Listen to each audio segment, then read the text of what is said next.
Opa, e aí pessoas, como é que vocês estão? Cá estou eu para mais um videozinho de manhwa aqui para vocês. E dessa vez é uma obrazinha nova, enquanto não sai outra continuação que eu tenho certeza que vocês vão gostar bastante. E essa obra me surpreendeu bastante quando eu comecei ela, eu falei, mano, eu tenho muito que trazer isso pro canal o mais rápido possível. Então se senta aí na cadeira e aproveita que o recap de hoje tá muito bom. Dito isso, só bora! O protagonista era um estudante comum quando sofreu um acidente e foi enviado para outro mundo. Ele entrou no corpo de um príncipe necromante exilado, chamado Allen Alphonse. Agora o protagonista luta para reconstruir a má reputação deixada pelo dono do corpo original, mas tem dificuldades com suas próprias habilidades de necromancia. A história começa com alguém invadindo a igreja. O mago grita para o arcebispo fugir porque aquela coisa estava chegando. O arcebispo pergunta de quem é que ele está falando, e o homem pergunta desesperado se o mestre não ouviu falar dos boatos que circulam na rua Umite.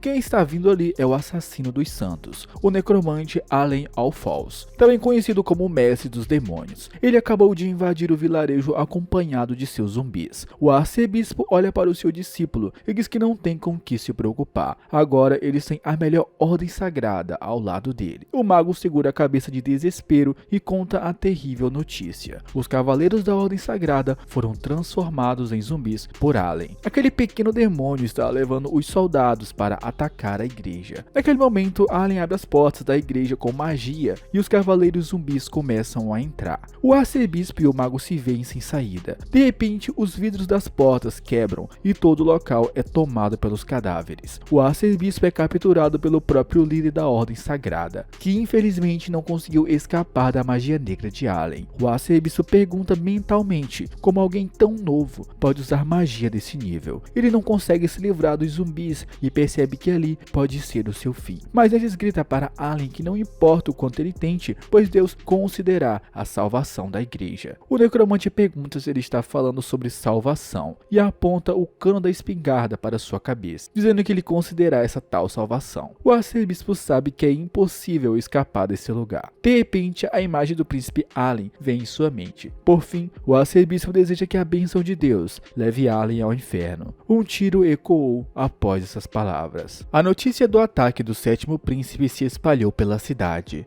Allen foi visto como uma vergonha pela própria família e para o reino do imperador sagrado. Então ele foi exilado. Mas não foi só isso. As pessoas viam o sétimo príncipe como um criminoso desprezível e sem sentimento. Mas ele era apaixonado pela filha do arcebispo da cidade e até havia se declarado para ela. A garota obviamente o recusou. O arcebispo deu uma punição a ele. O sétimo príncipe não aceitou bem o fato de ser rejeitado e destruiu a casa do arcebispo. Isso fez o santo imperador enlouquecer e enviar Allen para a terra dos espíritos, mais conhecido como cemitério. O santo imperador o enviou para lá para que ele pudesse refletir sobre as suas ações. Mas Allen ficou tão abalado por ter sido rejeitado pela garota que amava que decidiu acabar com tudo, colocando a corda em volta do pescoço. Os rumores dizem que ele sobreviveu e depois disso virou outra pessoa. E agora trabalha duro no mosteiro sem se meter em problemas. As pessoas suspeitam dessa mudança repentina. Afinal, Allen era conhecido como o príncipe que fez o contrato com o demônio. Alguns moradores afirmam ter visto cadáveres andando pelo mosteiro desde que o necromante foi para lá, mas nada disso foi comprovado até agora. A cena muda para o cemitério. Allen conversa com os zumbis ali mesmo e uma janela de status aparece informando a sua idade. Ele repreende os cadáveres por sair por aí à noite, assustando os moradores. Acontece que esse não é o verdadeiro Allen. Esse é o nosso protagonista que entrou por acidente no corpo do necromancer quando seu pescoço estava pendurado por uma corda. E para evitar a confusão, continuaremos a chamá-lo de Allen. Agora, o protagonista pode ver uma janela de status que mostra informações sobre pessoas e até zumbis. Ele usou o que sabia de necromancia para ajudá-lo como o guardião do cemitério, mas foi repreendido por usar magia negra. Allen não entendia nada sobre o lugar, mas com o tempo começou a pegar o jeito. Agora só usa magia para fazer os zumbis trabalharem para ele. Ele economiza tempo e dinheiro com isso.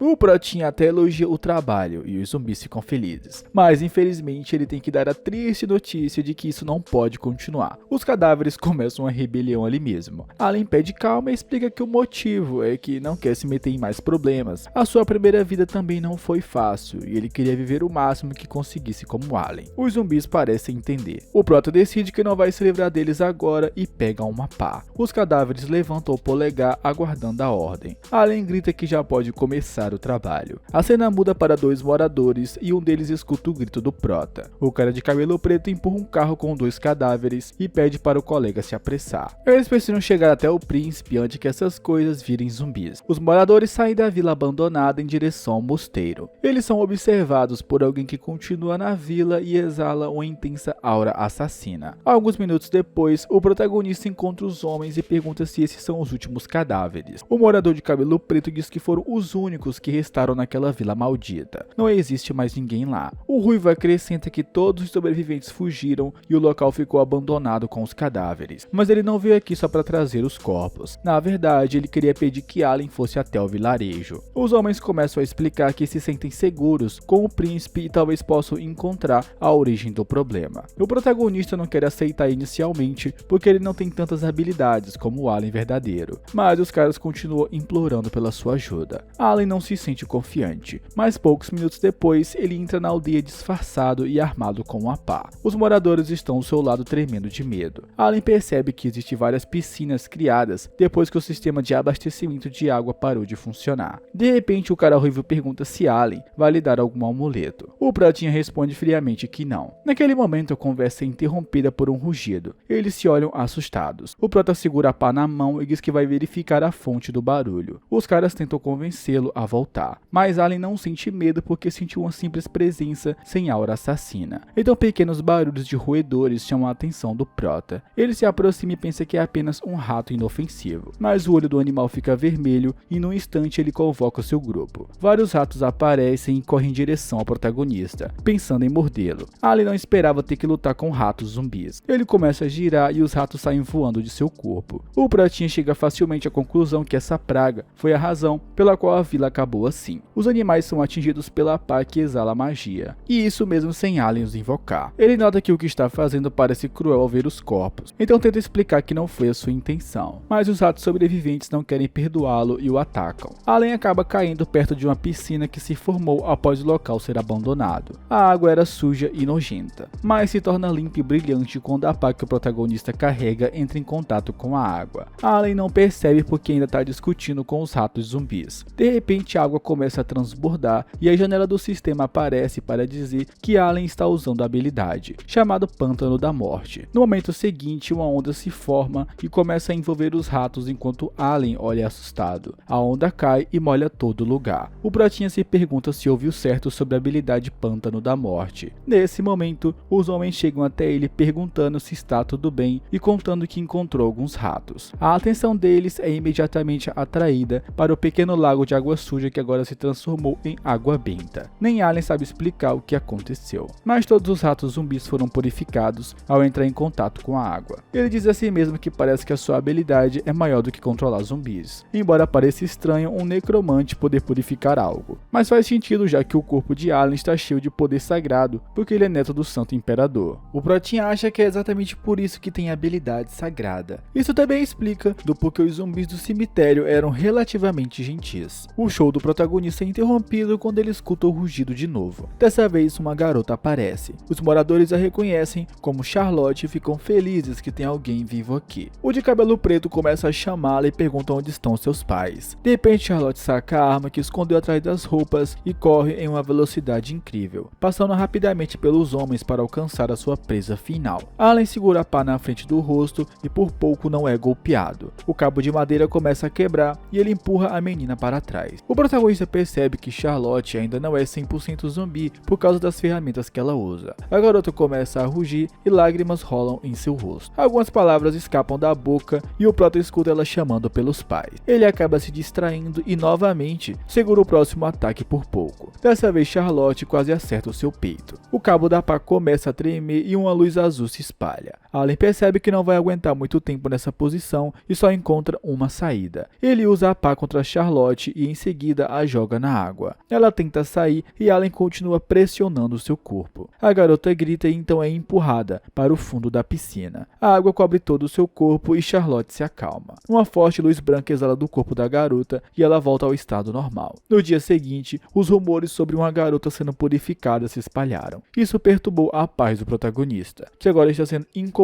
controlado por diversas pessoas que também queriam receber o milagre. Ele diz que os rumores são falsos e não é capaz de salvar ninguém. Aliás, a garota que dizem ter sido purificada faleceu. Os moradores perguntam surpresos se isso é verdade. Allen responde que sim e acrescenta que não tem nenhuma habilidade santa, mesmo sendo neto do imperador sagrado. A notícia entristece os moradores que tinham a esperança em purificar aquele vilarejo. O Protinha pergunta que andou por aí espalhando a informação que ele salvou alguém. Os moradores estão prestes a responder quando do nada aquele ruivo entra gritando pelo Prota. Ele acaba deixando escapar na frente de todos que Charlotte acordou. Ela parece um pouco cansada, mas está fisicamente bem. Allen percebe que invasou a informação e agora não tem como esconder a verdade dos moradores. Sem ter como escapar, ele concorda em usar o seu poder divino novamente, mas existem algumas condições. O protagonista usa a janela de status para descobrir o mais rico entre os moradores. O mais rico é um agricultor de 75 anos que pediu ajuda a Allen, mesmo acreditando que ele não deixou de ser aquele príncipe desprezível. O Protinha sabe que o agricultor tem dinheiro e diz que a sua condição para purificar o vilarejo é bem simples. O homem precisa pagar pelo trabalho. Além disso, é importante que conserte a catedral gratuitamente. O agricultor pergunta assustado se vai ter que arrumar o lugar todo. Allen responde dramaticamente que se não quiser tudo bem, mas o cara pede para ele esperar e concorda com as suas condições. O protagonista escuta isso e fala que tem mais uma coisa a pedir. O agricultor teme que seja mais dinheiro. Além disso, o que foi dito aqui não deveria chegar aos cavaleiros sagrados. Ele sabe que seria problemático se chegasse à sua família ou ao imperador. Todo mundo concorda em guardar segredo e Allen fica feliz por finalmente poder usar essa catedral de forma útil, já que ninguém se aproximava por ela ser considerada um lugar de exílio. Depois de aceitar o desafio de purificar a aldeia, Allen teve uma conversa com o agricultor e descobriu que na aldeia foram encontrados pelo menos 30 cadáveres que se tornaram zumbis. O Brotinha diz que já sabe o que fazer e começa a pegar alguns equipamentos do baú. Em seguida entregou a cada um dos homens. Os moradores não entenderam nada e o protagonista perguntou sarcasticamente se esperavam que ele lutasse sozinho. De repente, um sorriso sombrio aparece em seu rosto e os moradores começam a sussurrar entre si que é o demônio. Allen escuta isso e vira em direção aos moradores que ficam em silêncio. De repente, alguém olha pela janela e grita que os zumbis estão vindo. Todos correm para pegar o esfregão que seria o equipamento. Allen pede que fiquem atentos. Os zumbis se aproximam cada vez mais do mosteiro. Parece que eles seguiram os moradores até aqui. A quantidade é muito maior do que o informado pelo agricultor. Allen começa a gritar que ele mentiu. O homem ri envergonhado e diz que não conseguiu contar direito enquanto corria. O Protinha sabe que não adianta discutir agora. Então ele corre em direção aos zumbis com a sua pá e começa a atacá-los. Os outros moradores também lutam. Nesse momento, a pá do protagonista entra em contato com o primeiro zumbi e uma janela de status anuncia que a habilidade foi ativada. Os zumbis são perfurados pela água benta que sai do equipamento.